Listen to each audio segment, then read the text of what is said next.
That's how we own it. What's up, family? I'm Tamika D, Mallory. And it's your boy, Mysonne, the General. And we are your host of Street Politicians, the place where the streets and politics meet. What's good, Mice? It's been a week of all week. Every week is a week. Every week is a week in our lives. Every week is a week. A week is a week. A week is like a year in our lives. It is. It is. Sometimes a day is a week. That too. But that's a good thing. That means we're pretty productive. I mean, we do what we do. And we unapologetically do what we do. Absolutely. 100%. So how you feeling? I feel good. Actually, I feel really good. The Grammy performance, Phenomenal. I'm going to actually... Platform. Thank you very much, sir. Platform. Thank you for supporting me and being there. You, Linda, Angelo, Yandy, Miss Diddy, all of you who were there, Irv, just everybody who came together. And I got my little cameo. You did. You know did. What I'm saying? I had my little bullhorn. But everybody came together to support making sure that moment was done properly. Vlad was there, Mimi. I mean, so many people were there to deal with all my emotions because I definitely was emotional. Yes, I did everything from yell to cry to sleep to practice a million times. And I realized how hard it is. I mean, what you guys do as artists and entertainers is very different from a person like me who, when I'm speaking, I pretty much know or have a framework of what I need to say. But since I've been doing it for so long, I just kind of take what I know, put it in my own words, and I just go. Yeah. But in this particular situation, you got to know. I had to say the same thing each time. And the amazing Fatima Robinson, who I did not know. I didn't know Fatima. I had heard that there was this incredible Black woman who was in the space of choreography and creative development. I'd heard about her, but I never had the opportunity to work with her. And we got the opportunity to see what she does. She is amazing and she's dope. And I think the way that she just embraces you, right? Yeah. She makes you just feel so comfortable. She doesn't make you feel like she's worked with the biggest artists in the world. Like I've heard she's worked with Aaliyah, the late right. Aaliyah. No, she actually produced or was the creative director for Rock the Boat. Rock the Boat, which is one of my favorite videos baddest videos ever. So when you meet her, right, she didn't treat you like you were supposed to know. Like, she was warm. She was like, very humility. I mean, she has so much humility. Like he was like, I can't. She's like, you got it. It's fine. Everything. And then she came to you and she talked nice. And she came to me. Are you all right? Like the way that she just does. She's just such a professional. And she was not the creative director just for Little Baby's performance. She was the creative director for much of what we saw in the entire Grammy show. Now, I recognize, and also shout out to our sister, Valicia Butterfield Jones, who is the Chief Diversity Officer at the Grammys. It looks like the Grammys they're trying to make changes. Harvey Mason, who is now running, he's a Black man who is over the Grammys. It looks like they're trying to turn the tide, but there's still kinks, and they're serious kinks. Like, there were, even Little Baby in the song that I was a part of, The Bigger Picture, that should have been nominated. And it seems that many people felt like they should have been in different categories. I'm everything Black, we're everything Black, so I think the whole show should be Black, but that's, a whole different conversation. And I think for me, I'm probably a little jaded because Beyonce and Meg Thee Stallion for me is like, whoa, that's amazing. Shout out to B and Meg. Yeah, Meg cleaned up. And B broke the record. And she looked amazing. And Jay, her husband, was there holding her down. They now have, I think, over 50 Grammys in their household, including Blue Ivy. They're amazing, incredible. That's a Grammy family for real. But you know that Beyonce won her Grammy that night for Black Parade, which I'm also in. So listen, I had a Grammy night. You know what I'm saying? You got your little cameo, so you definitely got a Grammy night, man. And all the folks who are like, why?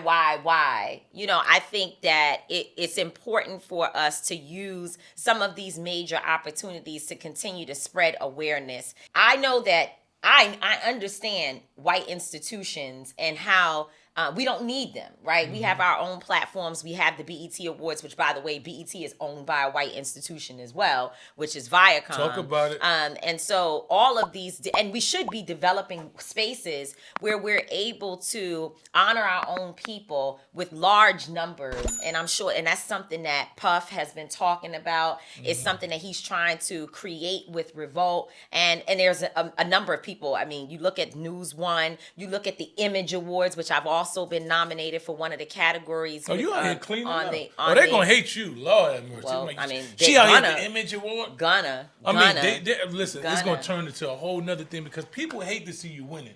Yeah. Like if you was losing and you was starving, people like, we love you so much. Oh my God. Let me pat you on the head. I was gonna post that today, but I didn't have a chance to actually post the video. But there was a young woman, and she's someone that I mean, everyone's someone, but she's a person that I think she's well known, and I can't remember her name at this moment, but she does this whole video where she talks about how people will be with you when you're down, but when God starts blessing you, some of the people that you expect will leave your side, they can't take it. They can't deal with it. It's a people ask me thing. Why I got a car. Why you doing good? You ain't got no job. You doing good? You out here eating? You out here flying around the world? You don't have like a job. You don't got no job. What do you do? He a failed rapper. That's the thing. You a failed rapper. What you doing flying around flying around places? But it's interesting that people say you're a failed rapper, right?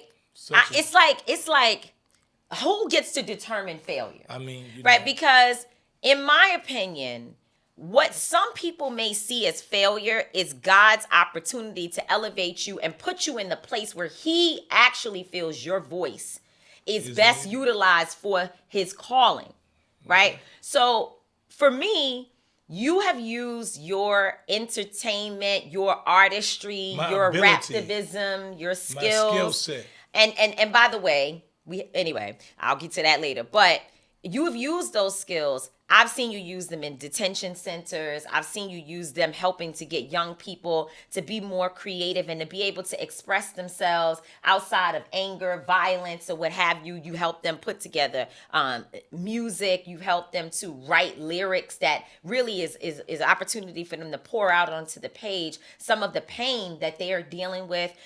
You have helped me also to be able to fit in these spaces like the song that I did, Mercy, with Anthony Hamilton, and other things that I've been involved in. You've helped me to be able to do that. You helped me on T.I.'s album. I mean, there's so many things that we've done together, and you've also, of course, created your own music that I see people writing to you, young people and other men and women, saying that your artistry has helped to change their lives. Of course, we can't forget the great, amazing, historic freestyle that you did with Funk Master Flex on Hot 97, which wasn't just a freestyle. It was a history lesson. It was teaching that you were doing, right? But I think the reason why you had to go to prison for 7 years, why you had to sort of be redirected is because you were not necessarily on the path that God has chosen for you. Amen. He wanted you to develop the skills, I believe, right? I believe the skill set was important, but the skill set was supposed to be used for spoken word that would actually move the hearts and minds of the people from a political engagement perspective. And so when people say you're a failed rapper, I don't necessarily understand how they get to determine failure when it's very clear to me that what you are actually doing in your personal life has really taken you to the place where you are in your calling. You're walking in your calling. And I appreciate that.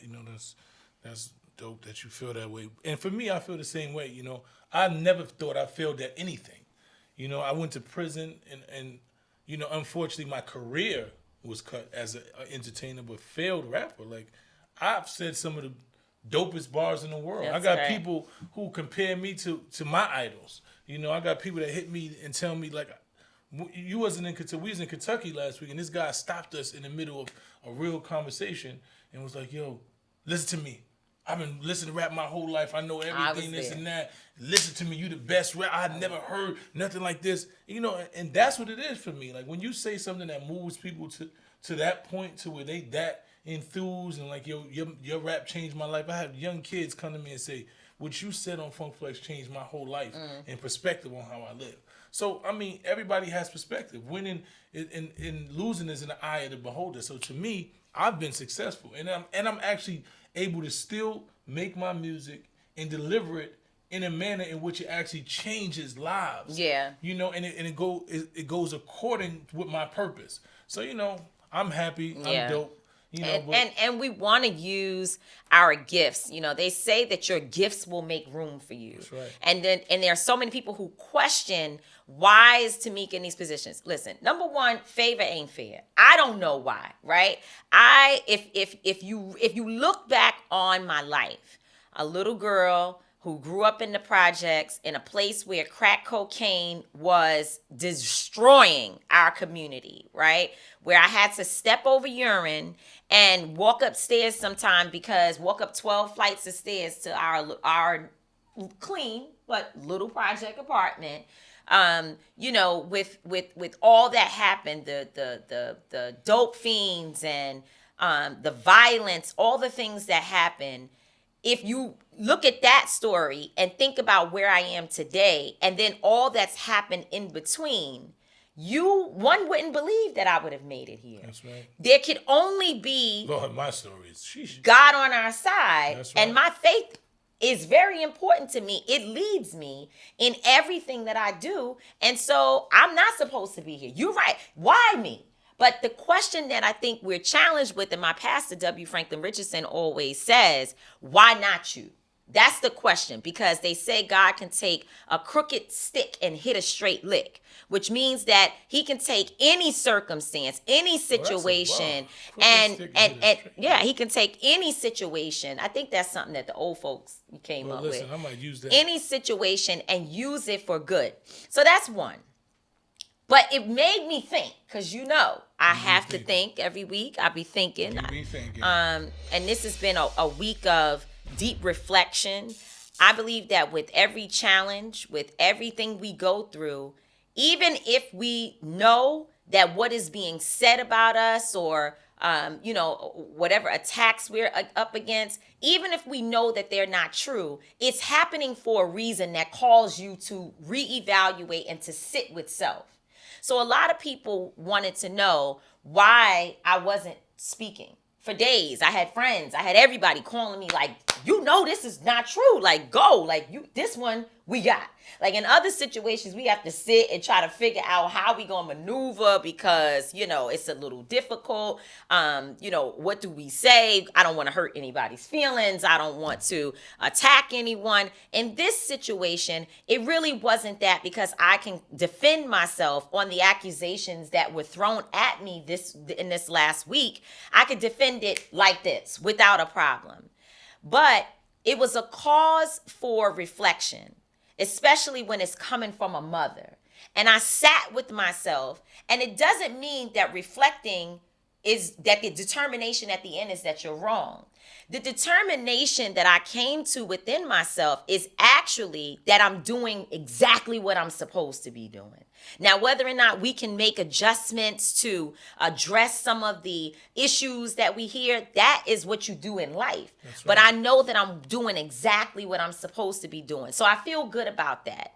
But my thought of the day, because the same conversation has come up in other cities. It's come up in Louisville. Shout out to our Louisville family, our Occupy Kentucky family. There are so many people in Louisville who love, respect, and honor us, and we honor them. We work together. But there are some who don't like the fact that we were there, or they don't necessarily like the way that we move, the way we operate, the way we organize. And one of the biggest things that's come up is this question around us bringing cameras. Why? Or us being there for the cameras. And it actually upset some people, which I want to say, because when people hear you talking about things and they know you're talking about conversations you had with them, then they're like, wait a minute, don't, now what you trying to say?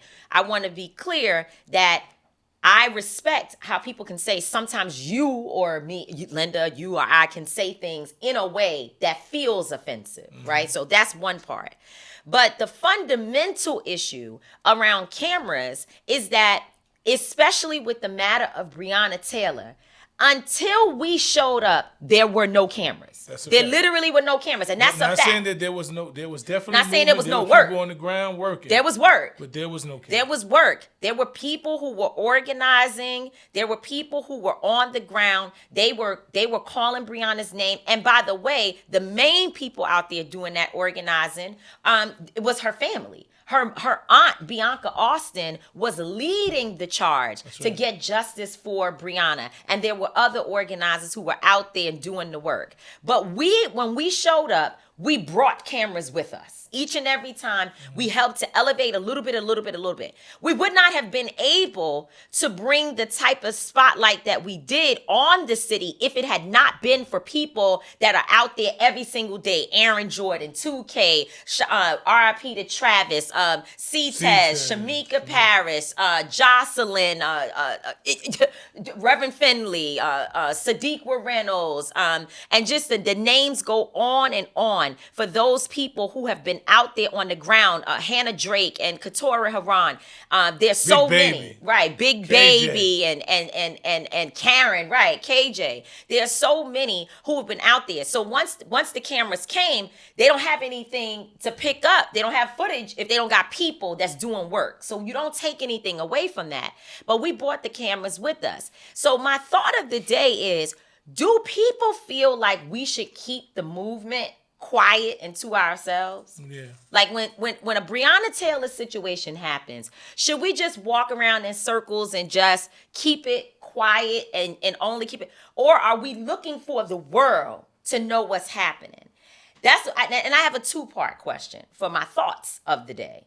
The second thing is, we keep saying that people are not involved in the movement and we feel everybody should be doing their part.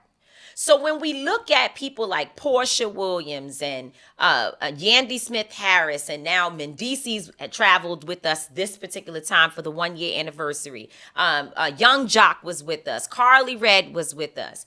When people say, well, these folks are not doing anything, they're not involved in the work, and yet they have major platforms and they bring their platforms to a place and help to spotlight an issue, do we want to turn them away? And when we turn them away, can we, and I'm starting to see this as my own profile has evolved. I'm beginning to see how some people are sitting in their homes, celebrities and otherwise, who actually have the ability to make the type of noise and bring the awareness we need, but they are afraid to do so because they've watched other people be slammed for getting involved.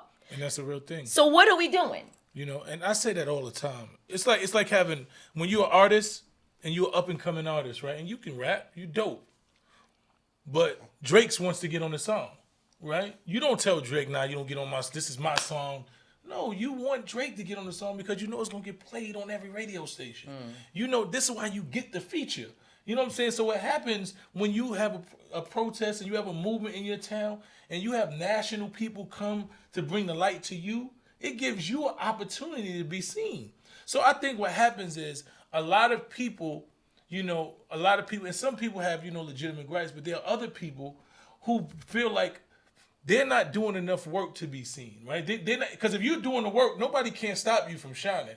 Like when we think about, Hamza, Travis, aka Travis was going to shine, right? Because he was out there doing the work. When you think about brothers like 2K, when you think about C-Taz, he not mad that you come. They embrace you. You know why? Right. Because they really do this work. And when you stand next to them, only thing that's going to happen is going to give the world an opportunity to see them. C-Taz has now got his videos going. He's going to probably be on television. Like, he understands his and space. that was a platform that we're providing for him. Yeah. Because he took advantage of the space. Of the moment. 2K took advantage, Right. So people have taken advantage. The other people who don't take advantage of that moment, they're mad at you. I'm giving you if you're telling me that you're just big leader and you're this organized and all that, and I bring cameras to see you, right. then they should see what you see in Right. yourself. Like now, Shamika is running for mayor. Reverend Tim Finley is running for mayor. So they're trying to do real things. Exactly. You know, Kentucky And we Alliance. support that. Right. And we support that. And there are others. There are a lot of people, you know, folks feeding people, brother 2X, a whole lot of work that's happening. But I do understand the issue of people feeling like their voices are drowned out once these big machines come in. It's almost like a form of gentrification, right? Where everybody else. I don't agree with that. No, I'm saying that's Because how they feel. I'm not saying okay. that. I don't agree. I'm saying that that's how they feel. They feel like people are coming in and it takes up so much space and they can't get their voices out there. And this is not in reference to Kentucky, but I saw someone say the other day, we're upset with people who bring attention to a cause, but yet when those people are quiet, it's dead. Nothing is really happening. Exactly. So I think it's And about that's self-reflection. Yeah, you gotta it do. is. Because if we bring attention to the cause and you've been at the cause and we give you the opportunity to highlight it and take the attention we bring somewhere else and you don't do it, then you have to blame yourself. You have to look and say, you know what, I don't have the ability to carry this by myself. Mm-hmm. You know, I'm part of this movement. I want to fight, but you just got to understand. It's like me being mad at you when we get on the stage and you have a speech and people don't hear what I say or don't take the clip from what I say. No, I have to admit, Tamika is a better speaker than me. Tamika is our leader. I don't have a problem playing a role. So when you understand your role in the situation, then I think people get less, you know, they have less of an issue with it. You just have to understand that some people are ordained to do certain things. You might have all the heart, you might have all of the resource, you might have all the knowledge, but you might not be the person that can bring light to the situation. I say that all the time. Like, you know, and we have this conversation. I believe that Brittany Packnett Cunningham is brilliant, right? Yes, I believe that Amanda Seales is brilliant. I believe that Angela Rye is brilliant. These are brilliant women, and the list goes on.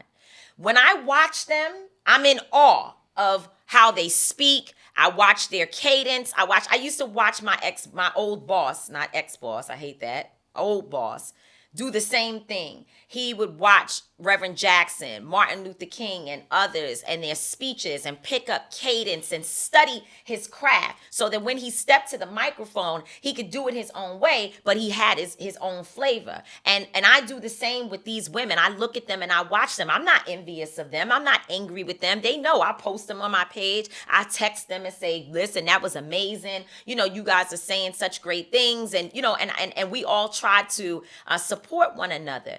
But it's always the people who don't necessarily feel like they either look like I look or speak like I speak or by the way, I'm still working on perfecting my craft, or you know, something about me that's always they have so much to say. Yet there are so many younger people and other people who are trying to do the same thing I'm doing. They admire these things about me and they're working on their craft. Those individuals I never have problems with. In fact, when I hear from them, they're like, yo, like that was fire. What can I do? How did you, matter of fact, Aaron Jordan asked me the other day to give him the paper that my speech was on.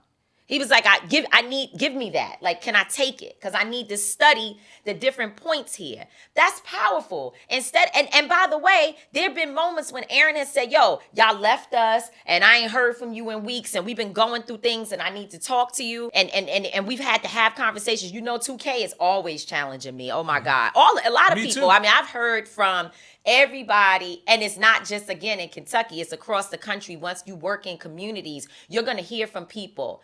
I'm just still trying to figure out one, and maybe we've answered it or we haven't. My last point on this is important. Dr. King received the Nobel Peace Prize. Now, leading up to him receiving that honor, high honor, and even today, the Nobel Peace Institution has been exclusionary to Black folks to some degree, right? It has not been a place that Black folks have been honored and represented in the ways in which we should. However, Dr. King still stood there and accepted the award so that he could carry the message, right? So we understand that every platform we go on, that it's not going to be the best. It's not going to be the best, and especially when you're dealing with white institutions. But really, what I think people should be paying attention to is what's being stated. And in that particular forum of the Grammys, particularly, we were able to stand there and say, President Biden, these are the things that we demand from you. Now, if I had the time, we would have broke down this and that and got into all of it. But it was a few bars, right, that I have to say something that also kind of rhymes with the music and fits into the song. So it's not, and I'm still learning, so I'm not the 100% the best at it. But we took the opportunity to talk about the 400-year history and bring it all the way to the idea that this is not a trend, and we need not allies but accomplices. And hopefully there are many people who seem like they're satisfied with it. With Love and Hip Hop and the cameras that we continue to bring to Kentucky, this is another forum that, yes, I've challenged Mona, I've challenged Yandy, I've challenged Viacom, I've challenged their Love and Hip Hop brand, right?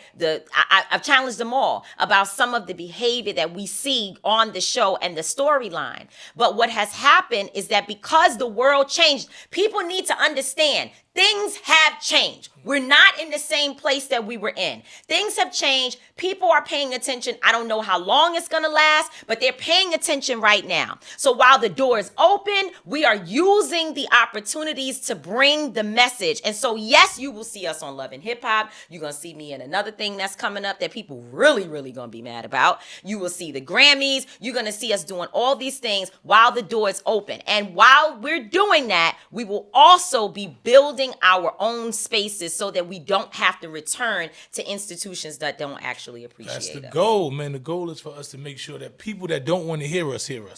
Because if we keep talking to the people that want to hear us, we're preaching to the choir. Absolutely. So just keep doing what you're doing, because we're going to keep doing what we're doing. Every space that they allow us in, that we take space. As a matter of fact, they don't allow us in. We're taking space. And every time we get in those spaces, we bring in the same message. It's still Women's History Month. Wow, man.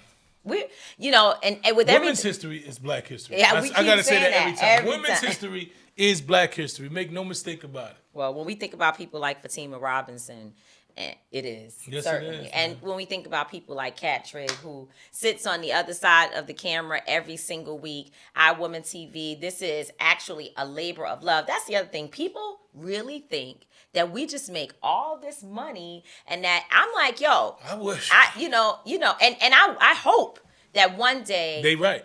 They're right. I hope one day they're right. I'm praying but they right be now, right. Keep on speaking it to existence. Right now, we have to have 6, 7, 8 different things going on in order to be able to survive and to thrive and to live the lives that we want to live for our children, for our families. And I want to say publicly that iWoman TV has been a not silent partner, but in some ways a silent partner of street politicians from the beginning, when we didn't have a podcast deal with Charlemagne's Black Effect and iHeart Radio. We did not have that, and still to this day, Cat Trigg and iWoman TV has not received one dime, and yet we have 1, 2, 3, 4 cameras. We have lights. We have space. We have space. Listen, that's what it's called, man. It's called family. It's called building. It's belief. You can't get anything that you don't put anything into. Right. So, I love Cat Trigg. I love iWoman TV for the investment that they made in us. And, God willing, the investment will pay off. Yes. Promising. So women... Because we're the number one. We're going to be the number one podcast. We are the number one already. In our minds. Let me say it again. We're number one already. In our minds, we're number one. We number one. We number one. We number one. We're talking with our first guest. Which is Rashad Bilal. Yes. And you know Rashad. Yes. Rashad Bilal. I've been a guest on his show. Earn Your Leisure. He's dope. He's from the era of hip-hop culture, and he makes finances fun. He makes it relatable to the hip-hop culture. Financial literacy, right? He's teaching people. Yes, he's teaching people. He's learning. He has a course on it. I actually seen him on The Breakfast Club, and I was proud to see him because they had interviewed me months ago. So watching their platform grow. They have the number one podcast on financial literacy. Financial literacy. So we know we need that. I We mean, definitely we were just talking about I'm trying how, to get a couple dollars. right. They think we got millions of dollars. I'm trying to get there. You know what We I'm talking about? definitely don't, but we Definitely should. don't. For We should. all the work that we do, we absolutely should. Damn And so right. should the rest of us. I mean, this whole issue with, and a lot of times that's what a lot of the bickering and fighting is about. The fact that people are just trying to make ends People is meet, poor. and We broke. yeah, it's a broke, lot of man. that. So Rashad Bilal, we're about to talk to him. Earn your leisure, Rashad. Shoot up. What's going on, King? Peace, King. Peace, King. Peace, Queen. Thank you for having me. I appreciate it. It's an honor. Good. It's good to have you here. This is the topic of it was the topic of the election, right? Like it came down to a lot of people talking about economic empowerment, and we all made a lot of commitments that as soon as we could get through stabilizing, if you will, the nation, the next thing we needed to really seriously focus on, of course, there's policy, there's still criminal justice issues, but we wanted to definitely focus on economic development in our communities. And I think what we're, attempting to do, we have a small business segment that we have integrated into the Street Politicians brand, and also speaking with individuals like yourself who is keenly aware and teaching, educating people on financial literacy. That's so important. Nah, I appreciate that. And yeah, financial literacy is in vogue right now. It's I don't want to call it the wave because that makes it seem like it's a trend, but it's encouraging to see so many people. Like we just interviewed Jim Jones. I don't know when this will come out, but we ain't even announced that yet. So that's an exclusive. But to hear Jimmy, somebody who, I personally grew up on his music, talk about NFTs, cryptocurrency, investing, starting companies, and like to have that business conversation with somebody that a lot of people might not think, would be able to speak on that level was just dope for us. So it's really, really dope to see so many people like engaged in financial literacy. Now we have to take the next steps in actually implementing these things. We talk about politics. We can't talk about politics without talking about economic empowerment and finances. They go hand in hand. And just like Dr. Claude Anderson says elegantly in his book, when you have enough resources, then you can really have politicians do whatever you want. But unfortunately, in our community, for the vast majority of time, for all of time, we've never had any resources. So we're always, we're protesting, we're asking, which that's part of the process, but we're not demanding anything. You look at other communities, they're in a position to demand things because it's like, okay, if you don't give this to us, then we're not going to fund your campaign. We're going to take $1 billion away from you. We're going to defund this organization or whatever. And with that comes the threat of losing, their seat, and they do what they want to do. So that's something that, is bigger than just, getting a bag. And that's part of it, taking care of yourself, taking care of your family. That's the most important thing. But outside of that, now it becomes taking care of the community and building a nation. And we have to have economic empowerment to do that. So, I've been thinking about that a lot. You brought up a good point about our communities not having the economics and not being able to demand anything. And I've been sitting around saying, I want to organize. I want to go to the projects. I want to go to the marginalized communities. What would be the steps that you think we would need to take to sit down and organize them to start moving towards economic empowerment? I think it starts with education young. Right. It all starts with education. It all starts, and that's what our platform is built on, just education. So we have to implement financial literacy early on to children. So whether that's in school, whether that's in after school programs, whether that's, community-based organizations, but the earlier we learn, you got to realize, your habits start when you're young. So it's like when you're 30 years old, it's kind of hard to just become a vegan all of a sudden. You can, if you've been eating fried chicken and pork chops your whole life, you can, but most of the time your habits will dictate the rest of your life from the ages of 5 to 15. It's been proven. So this is the same economically as well. So if you think about it, as soon as we get money, when we're 10 years old, 12 years old, whatever, the first thing we do is buy a pair of Jordans. The first thing we do is buy a fitted hat. The first thing we do is spend money. So those same habits that we develop as preteens, early teenagers carry with us forever. And, we're creatures of habit. So it's hard to break that habit when you're 25, when you're 30, when you're 40, when you're 50. So if we can teach kids early on the importance of savings, the importance of investing, how real estate works, how stocks works. Now they already have a mind frame where even if they're not in a position to actually implement these things, it's already kind of embedded in them. So now they'll have a different way of thinking when they actually are 25, 30 years old. So that's part of it. And then also we have to educate the adults as well, because a parent can't teach his child what they don't know. Right. So going back to nutrition, it's like a child that's 10 years old, 9 times out of 10 isn't just going to choose to be vegan if their parents are eating all kinds of junk food. It's not going to happen. They're going to eat whatever their parents eat. So the same thing is true with financial literacy and investing. So once parents actually learn to do better, now that's a trickle down effect on the community. So, I mean, I think it starts at home. I think all things starts at home, but I think financial literacy, financial empowerment definitely starts at home. And I learned that early on. You know, I had a different experience. I went to a public school up until 11th grade. I played basketball, and then I went to private school. I went to one of the most elite private schools in the country. And when I went to private school, that was my first time experiencing people with really wealth. And I was, you know, my white counterparts that I was in school with, and their parents was teaching them about real estate, stocks. They already knew these things. They knew this because it was in their family conversation. Where coming from a working class environment, you know, my friends we wasn't having that conversation with their family. They was just trying to just, you know, figure out what the next meal was. So I saw that early on, and that let me know that the household is extremely important. And we have to literally take back that conversation and rework it. And it also the influence that we have in music.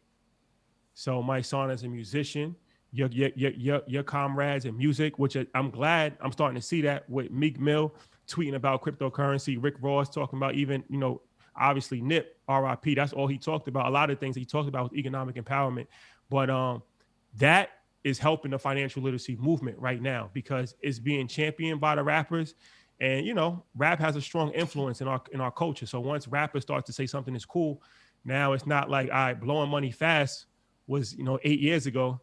Now it's about, you know, I'm going to invest, I'm going to buy Wingstops, I'm going to do these things. So it's a multiple of different things. What would you say the first step is? So if I have you know, in my family, I have a 5-year-old up to 15, as you said, and I'm a mother or, you know, father, parent who does not really have a lot of financial literacy. We don't have the education to get started. What would you say is the first thing people need to do? The first thing you need to do is educate yourself. And today, fortunately, I don't think education is an excuse anymore. If you're not educated, it's because you're making a decision not to educate yourself. Obviously, I'm biased because we have an educational platform with over hundreds of videos on YouTube for free, podcasts for free, Instagram for free, but we're not the only platform. There's literally millions. You can find anything you want to find online. So the first thing I would do is to pick a specific area, like, okay, start with stocks. And you can literally just Google stocks 101. But should we be at stocks before just learning how to save? Just learning what to do with your own cash that comes into hand? Yeah, I mean, so there's basic level that you should know. And yeah, you should know how to save money first. You should know how to pay off debt. You should know how to budget. But these are also things that, you know, are free. They're on YouTube for free. Right. I mean, it's like one of these things where, you know, previously information was hidden or it was hard to find. The powerful thing with social media and Google and YouTube is that anything that you want to find in the history of the world is available for you. But with that, there's a lot of nonsense that's available as well. So you can spend your whole day just, you know, on trending topics and, you know, who got pregnant on Love and Hip Hop, or you can spend your day educating yourself for free. So the first thing I would do is invest in my education, you know, an hour a day, a half an hour a day, and then you can learn. So what made you start Earn Your Leisure? Like, what made you start the podcast? It's funny because it actually, one of the reasons it started was the Bronx. I know that's where you from, Mike. That's right. That's right. So my partner Troy was a school teacher in the Bronx, and I was a financial advisor. I had just started my financial advising career. He had just started teaching middle school in the Bronx. So he asked me to come. It was like a career day. He asked me to come speak to his kids. And at the time, I was kind of hesitant because I had hated school my whole life.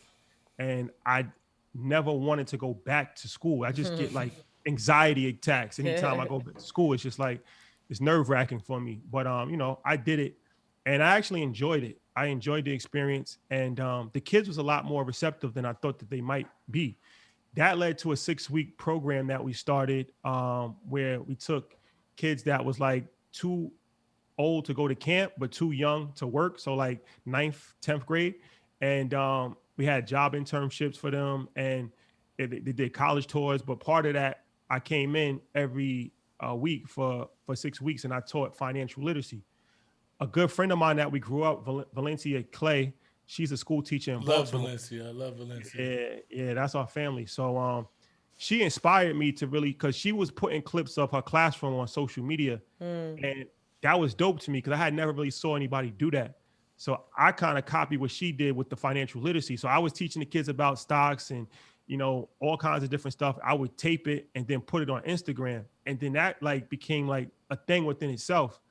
And then from there, you know, I just did like a bunch of like public access shows. Anybody that would ask me to come on, Right. I would come on just talking about financial literacy, but I was doing it in a different way because we was doing it like the backstories of sports, entertainment, and it was just a little bit more, you know, fun than just the average financial literacy conversation.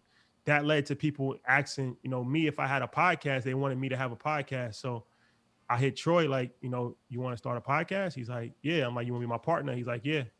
And then the rest is history. I guess for me, I feel like, and I kind of have asked you this already, but I'm just thinking She that try to figure out how to get some money. So she Well- she be asking well- the real question. She like, listen, what I gotta do? I got a little bit of change. And I'm trying to invest. What I need to do? So Yeah, that's what we're gonna get to, because I'm about to do that, man. Because I know you know about these stocks, and I've been really wanting to get into that. You know, I want to invest. But let me go ahead. No, please, it's okay. I jumped in. I have been doing, I have been doing some investing. I picked a few different stocks, and, you know, I've been listening to a few of the people who I respect online, 19 Keys and others who've been talking about, you know, different things that we should invest in. And so I've done that.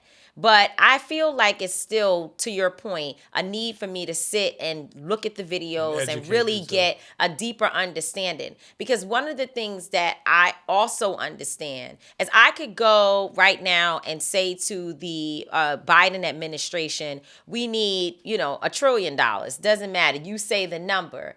But when that money trickles down to our communities, what we do with it is so important. And I feel like in this moment, people don't necessarily know where to even place their money. So I want to give folks 10 things, or 5 things, if that's what you have, that, are very specific that you feel like Black folks particularly need to be doing in this moment. You talked about the cryptocurrency piece.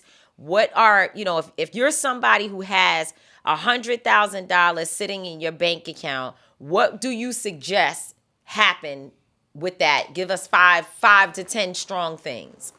Yeah, I'm gonna give you some actionable items because that's what our platform is built on, actionable items.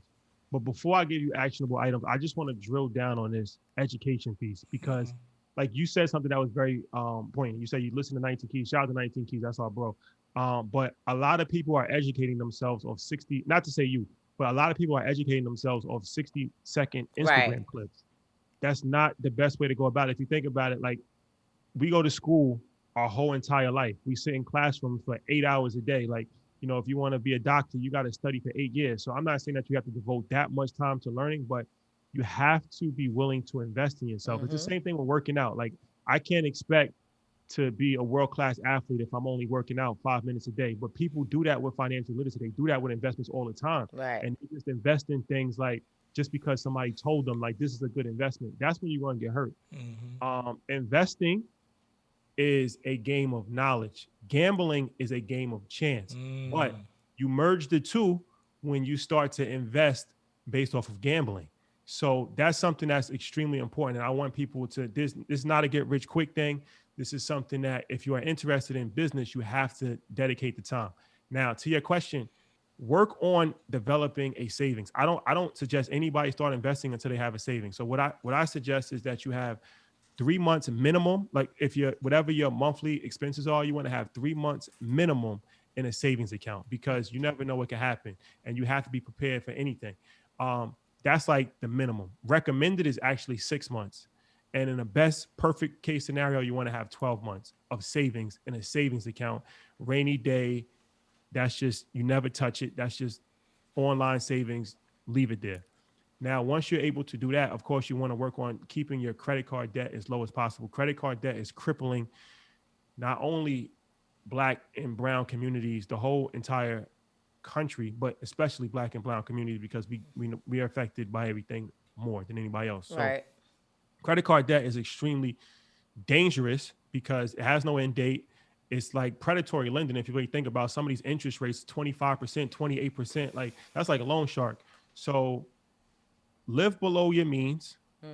These are a lot of things that we have to have these conversations too. Because like I said, I'm gonna get to the investment part, but we have to take responsibility. If we are going to Miami and we can't afford it and we're putting it on a credit card just because of financial peer pressure is a big thing.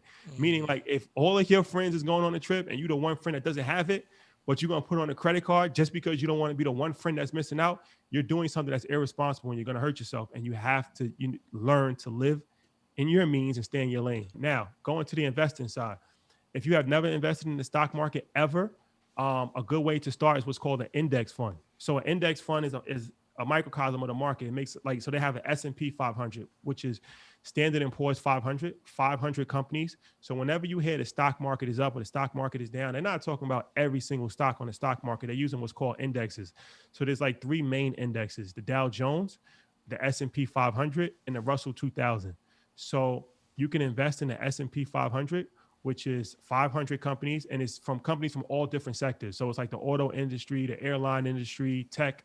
That is the easiest. That's probably the easiest way to actually invest in the stock market. You're not picking and choosing the stock, because that's one of the hardest things that gives people. It's like, how do I know which stock to buy?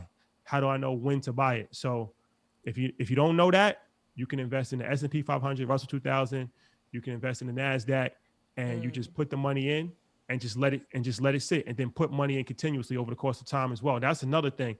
People think like you have to have a large sum of money. One of the things that people are familiar with is a 401k plan, because a lot of people have it at their job. The good thing with the 401k is that it forces you to what's called dollar cost average.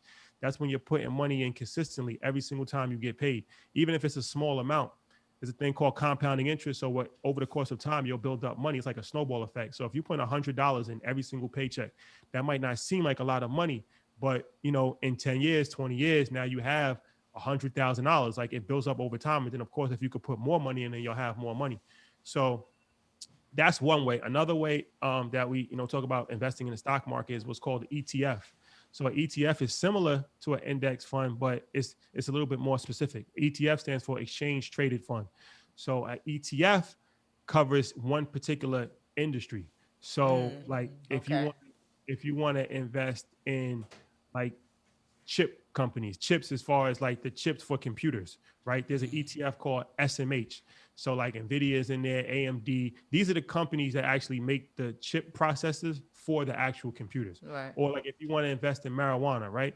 Like you might not know which marijuana company that you want to invest in, but there's different ETFs like YOLO, right? Or MJ is another one as well, where they have like, let's say 20 different marijuana companies inside of that ETF. So the benefit with that is that it's a safer play than just picking one stock. It's like having an all-star team. Like, you know what I mean? You're not just drafting one player. Like if Kyrie has a bad year, but you got the Eastern Conference all-star team, then you're still going to be good because you're balancing it out. So those are 2 easy ways for beginners to start investing in the stock market.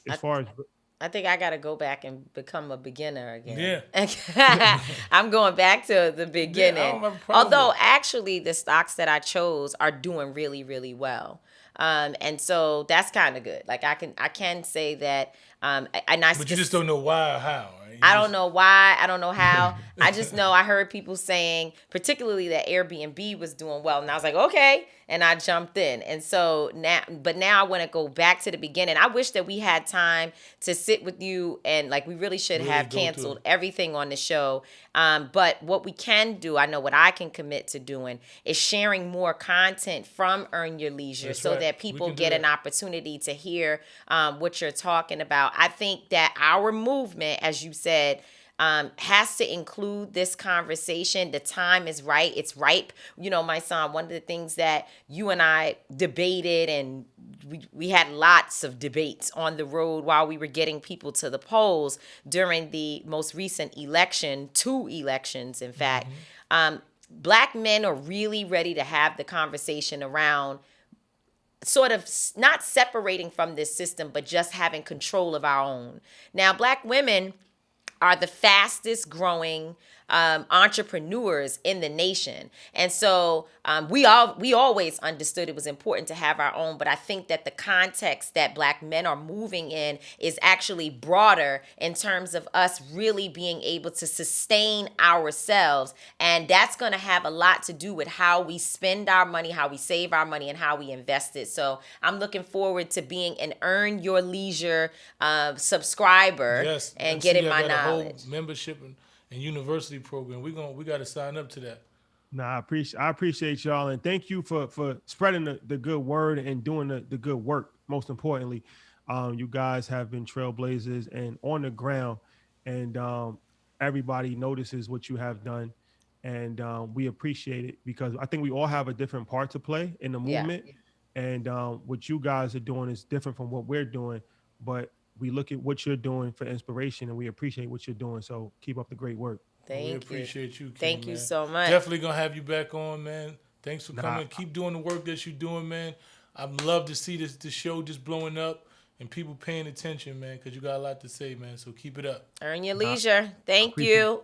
Thank you, guys. Our brother it, King. Rashad Bilal. Thank you so much for being with us. All right. Man, that was really informative. It wasn't enough time. I need to learn everything. Listen, I need these tips, man. Yeah, we have to start really. I mean, your kids are small enough that you can really start Getting working with them, which you already have said you are. But like now you have a grandson, right? And he's like a little button. Kassan. And it's like starting there. I'm a G-pop. You're a G-pop. You know, G-pop. I have lots to say about that because my dad's name for his grandchildren is Papa, and I'm like, what happened to Grandpa? Yeah, because that was the regular old grandpa. Yeah, I'm G-pop. We need grandpas in the world. Go and get him because I'm a G-pop. Well, G-pop better be teaching his grandbaby some real financial literacy skills. And I think that what Rashad, is saying is so important that it starts really, really young. And it's just something that we never had an opportunity to learn. And so we're trying to learn ourselves. Yeah, they didn't know. I mean, first of all, most of our parents, especially if they're 60 and better, they were raised by people who were coming out of the enslavement era. Like they were raised by older people who were very close to being enslaved. At least their parent, if not enslaved. And so there certainly is, who the hell was teaching? They wouldn't even let us learn how to read, let alone financial literacy. So we're now, this generation, like I said, everything is changing. Yep. So and we have to evolve with the era. So that was dope that he came through, man. We got to bring him back and others like him. Brings me to something I don't get. You don't get that? I don't get a lot of things, man. You know, I just don't think. I think we just live in a world that's very strange. We say this every week. No, for real. Like it's a lot of things that just go through my mind. You know, I was watching the news, and the Asian community is in mourning right now. In Atlanta, yeah, man. You know, when a white man walked into establishment and opened fire. And I think he killed about 8 people. Yeah, 8 injured. people, 6 women. 6 women in particularly. And you know, and they had a press conference in which the sheriff gave a statement. And you know, and he said that the young man was having a bad day. That the terrorist. That this is what he said. He said the man was having a bad day, and he got fed up. That's what he said. This is what he said. A person like a homegrown terrorist walks in, because we already understand the biggest threat to our society is white supremacy. That's a known fact. Right. But this sheriff spoke life. He humanized this terrorist like I've never heard anyone humanize before. he said he was having a bad day. You know, and he just got fed up. And when you say things in that manner, that means that that's something that you can identify with. Wow. Because if I'm having a conversation with you and I'm like, well, he just was having a bad day, you know, he just got fed up. That means that I might have felt the same way at the time. You know, I might have looked at those same exact people and got fed up and had a bad day, and we just need to chalk it up to that. But he does feel that way because you know how people do. As soon as you say something crazy, they go back with the tapes and they roll back, especially your social media, and pull up everything that they can find. Which, you know, as a sidebar, that's what pisses me off about people when they say things about us and they know it's not there. Right? Yeah. We know they look. Because y'all would have brought it. Right. And you know they would have. You know they would, but they don't. They can't find it. But anyway. This particular sheriff, they found some type of T-shirt and slogan on his page where he was mocking the coronavirus, calling it China, which is something that the white supremacist leader, Donald Trump, has said. Of course, that was the title that he used for the coronavirus, and it was spelled CHY-NA. So this was mockery that he was making and of the Chinese people, right? And therefore, it makes perfect sense that he would say that this young man, you know, he was having a bad day. That's to them, that's really literally what they think. What it comes to. But what I also don't get, if it's okay for me to be a little bit in your segment today, is I posted about it, right? And I will either silence my comments, especially like if I post something about the trans community, I always turn my comments off because it's not up for debate. I support the trans community, period. That's my personal feeling. And if when they have a holiday or if someone is killed or something tragic happens or they ask me to uplift something, I use my page to speak to what I believe in. Mm-hmm. So sometimes I will turn the comments off because I don't want the abuse, if you will, because sometimes it's abusive. It happens to me, right? Like even in this moment, I could go to certain pages and people are just piling on. They don't care about humanity. They don't care about people's feelings. So I will turn the comments off.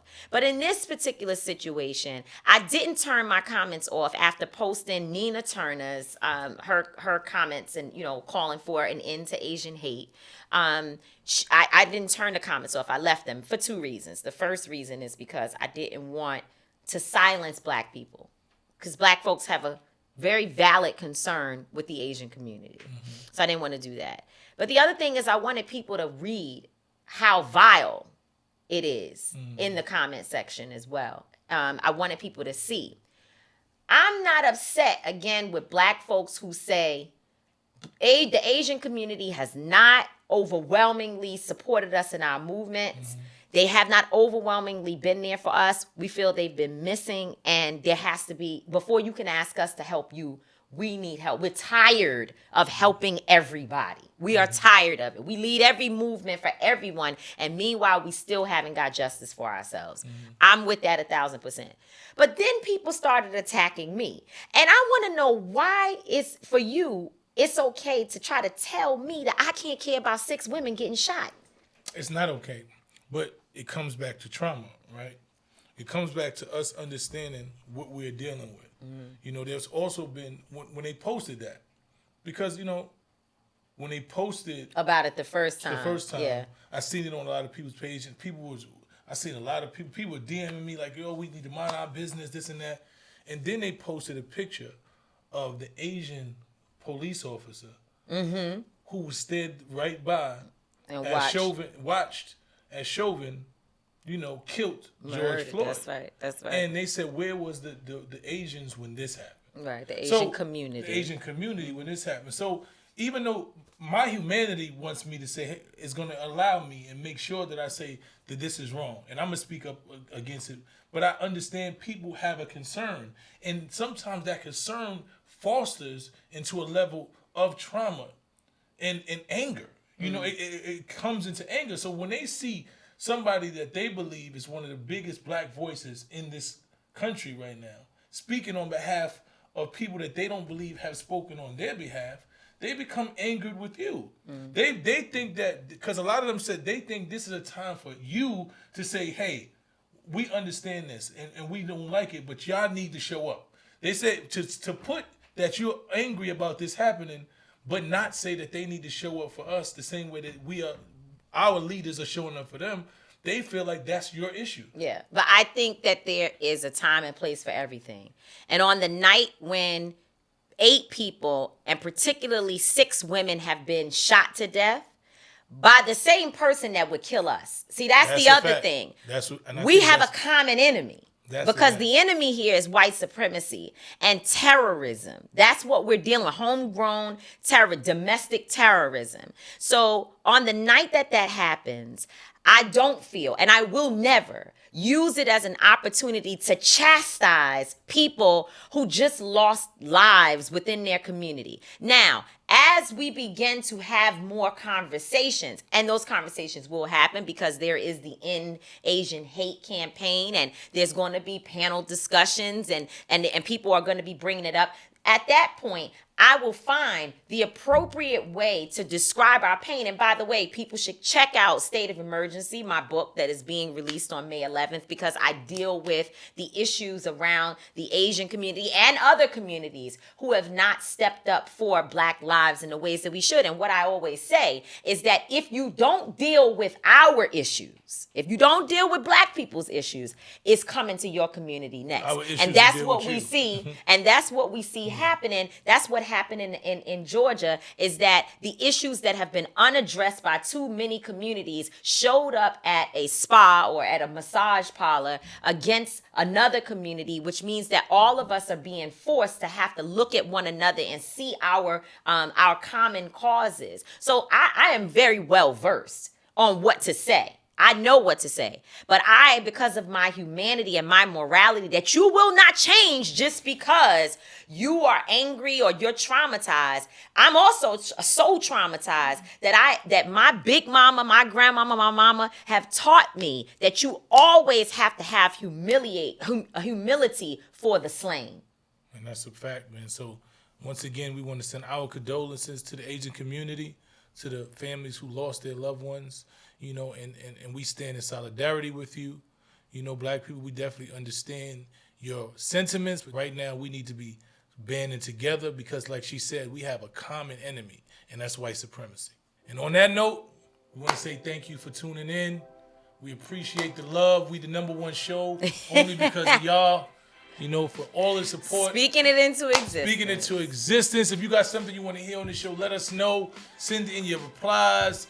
Tell us we ain't crap. Tell us we the best in the world. We take whatever. Listen, hate is love misguided. So we're going to take that also, man. So let us know how you feel.